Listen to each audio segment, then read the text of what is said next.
party. Yeah. This master sounded technically great, but the artist came back with some creative feedback, which honestly, they were right. And if you've ever done a master where you've missed the mark, this one's for you. This is a mastering session I did for June Freedom's track, Oh My Lady.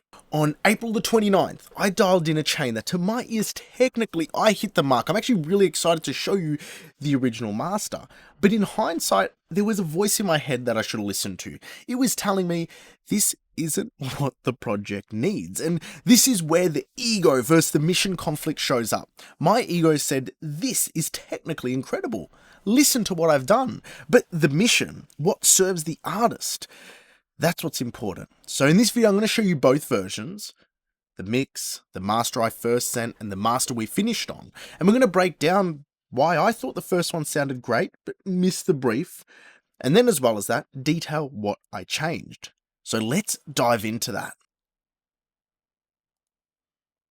There's no time, it's your party. Your energy make you more. Something about your smile, it drives me crazy. You the one I see, you know my lady. Something about your eyes, they make me. This first master was built. Around these two moves. This major tilt EQ here, okay, attenuating the low end, because I really wanted the sizzle of everything. How do I put it? The detail in all the articulations of the percussion and the movements in the vocal, especially the tonality in the vocal in the top of it, to come out. So I place this tilt EQ and it's pretty aggressive. But then, to compensate for this, I use the Bull submachine to add a little bit of weight to the lows. So I hope to get this not completely scooped version of the mix, but something that focused the energy around the articulation of the percussive instruments and bringing out some of the warmth in those low subs. So take a listen to this before and after. There's no time, it's your party. Your energy make you more.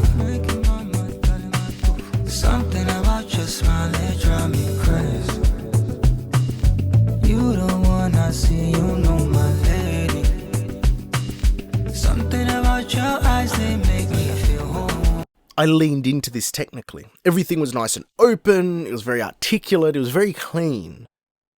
But it's very far from the original mix, which I think I shouldn't have ignored at the time, but I was on this technical route to get everything to sound clean and open. And then I took it one step further, okay? Something I noticed was the top end was nice and bright, but it was very pokey. It needed a little bit more depth to it. So I added some parallel compression with Dyne 1, focusing on just adding the parallel to the mid-range and upwards. And take a listen to what this did to it. There's no time, it's your party. Your energy make you more. Something about your smile, it drives me crazy. You the one I see, you know my lady. The detail is nice, it's clear, it's clean, but again, it misses the creative mark. And I'm sort of hammering this home because whilst things can sound proficiently good, they can definitely take a back seat. And then I thought, well, I want to lift the movement because you've got this pumping beat, and I'm like, well, what about the SPL Transient Designer? This is something I started doing after Connell Carroll showed me this. And I'm like, well, this will help lift that beat, get a bit of that weight out of the chest into it on the transients. So I did that as well. There's no time, it's your party. Your energy make you more. Something about your smile, it drives me crazy. You the one I see, you know my. Now, I want to bring this to the audience because we need to talk about our egos as engineers. Because in mastering, in mixing, in recording, it shows up. And it can drive us in a positive way to refine our craft, push our boundaries, try new techniques, and become better engineers. It motivates us to explore the edges of what's possible, and that's a good thing. But here's the flip side, and I want to hear your take on this in the comment section below. Sometimes that drive can get in the way of objectivity.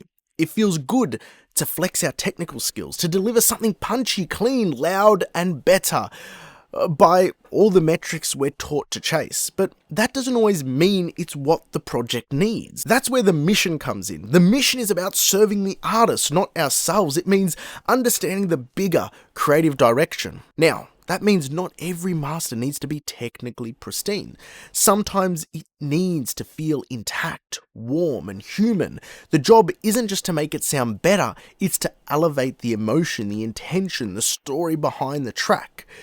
Ego and mission aren't enemies, they're a dichotomy. Our ego pushes us into new territory to explore and get better and help us grow and serve our masters better. But there are also moments where we need to quiet that ego. And by letting my technical instincts lead here, they took me slightly off course from where the creative destination was actually trying to reach. And now we're going to analyze Master 2. Now, before I shot this video, I actually had my wife sitting at the back of the studio and I played her both of these, the original Master and Master 2. And she sort of looked at me funny like, am I meant to know the difference? But then she said one sounds brighter and one sounds more mellow. And I go, okay, well, what does that mean? Which one do you think suits the song better? And she goes, well, the mellow one does. The mellow one is more in line with the style and the feel of it. Which I was like, okay, well, fair enough. Just that natural instinct to gravitate towards the more creative one reaffirmed in my mind that sometimes this whole technical chase can sort of take us away from the mission we serve for our artists. Now, the clients came back to me with some feedback and I let some shorthand notes here for myself. They wanted something that was warmer, rounder, and the master that I had delivered originally was too loud and a bit hissy. So, let's get the second master up, we'll compare it, and I'll take you through exactly what I changed. Waste no time, it's your body, your energy making more. Something about your smile, it drive me. Waste no time, it's your body, your energy making more. Something about your smile, it drive me. So, this approved master, what did I do? So in the original master, I had this EQ, and in the approved master, I still had this little notch here because there was a bit of an issue around 121 Hertz, and I also got rid of that tilt shelf. I got rid of that tilt shelf completely and just kept the boost at 2 kilohertz and that little notch at 121 Hertz. So that was the first thing. So let's just take a listen to how that EQ on its own shapes the master. Waste no time, it's your body, your energy making more. Something about your smile, it drive me crazy. You the one I see, you know my lady. The next thing is they had this note for something that was a bit more rounder. Now, in the original master, remember that I had a lot of parallel compression, I had the SPL transient designer really trying to lift that track out on the transients, whereas instead on this one, I went for something a little bit more organic, utilizing Pro C2. And the whole idea of Pro C2 when I dialed this in was to catch the ebb and flow of the overall music. So I wasn't necessarily trying to catch those transients and push them down into the music, nor was I trying to glue it gently. I was trying to get this like sort of soft envelope to swell and move with the track's phrases. So the vocals come in, the guitar licks come in, all these little elements are popping in and out, and I wanted it to massage the overall mix. So let's take a listen to this compressor off and on. Waste no time, it's your body, your energy making more. Something about your smile, it drive me crazy. You the one I see, you know my lady. Something about your eyes, they make me feel home, my baby. Oh, take you home, my baby. Oh, killing me softly, make a man go. It's just massaging it, but you can hear it's just trying to round out the overall sound, give it a bit of ebb and flow.